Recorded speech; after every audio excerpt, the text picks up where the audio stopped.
YouTube bukan tentang siapa yang paling pintar, tetapi siapa yang bertahan. Banyak orang memulai YouTube dengan semangat yang sama, harapan akan perubahan.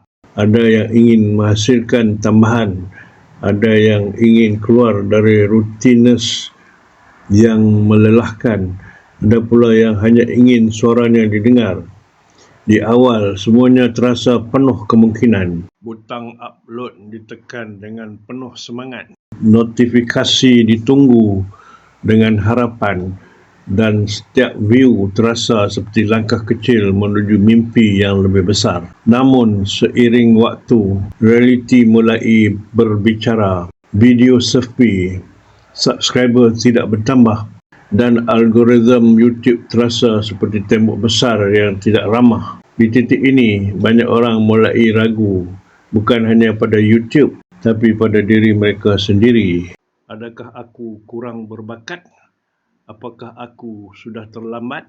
Adakah YouTube memang bukan untuk orang seperti saya? Pertanyaan-pertanyaan ini perlahan-lahan mengikis semangat hingga akhirnya banyak channel berhenti tanpa pernah benar-benar gagal, hanya menyerah terlalu cepat. Buku ini ditulis untuk mereka yang berada di persimpangan itu, untuk mereka yang pernah merasa sendirian menatap dashboard analitik, untuk anda yang sudah mencoba berbagai cara tapi belum menemukan arah, dan untuk kamu yang masih percaya bahawa YouTube boleh menjadi jalan asalkan tahu caranya dengan benar. Buku ini bukan janji instan, bukan jalan pintas, dan bukan cerita kejayaan kosong. Ia adalah sebuah peta. YouTube bukan tentang siapa yang paling cepat viral, paling mahal alatnya, atau paling pintar bicara di depan kamera. YouTube adalah tentang pemahaman sistem, konsistensi yang cerdas, dan keberanian untuk terus memperbaiki diri. Banyak channel besar hari ini dulunya juga kecil, sepi dan diremehkan. Yang membezakan mereka bukan bakat luar biasa, melainkan keputusan untuk terus belajar dan bertahan. Di dalam buku ini, kamu akan menemukan bukan hanya apa yang harus dilakukan, tetapi mengapa banyak orang gagal dan bagaimana menghindarinya.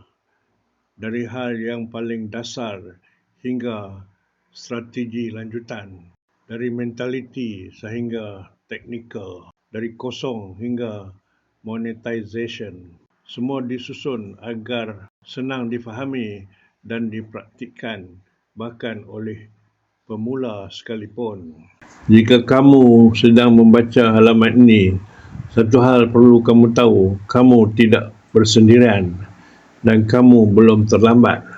YouTube masih terbuka untuk siapapun yang mahu belajar dengan benar dan melangkah dengan sabar. Buku ini adalah undangan untuk memulai atau melanjutkan perjalanan itu dengan arah yang lebih jelas. Selamat datang ke perjalanan menuju YouTube yang bukan hanya ditonton, tetapi menghasilkan pendapatan wang.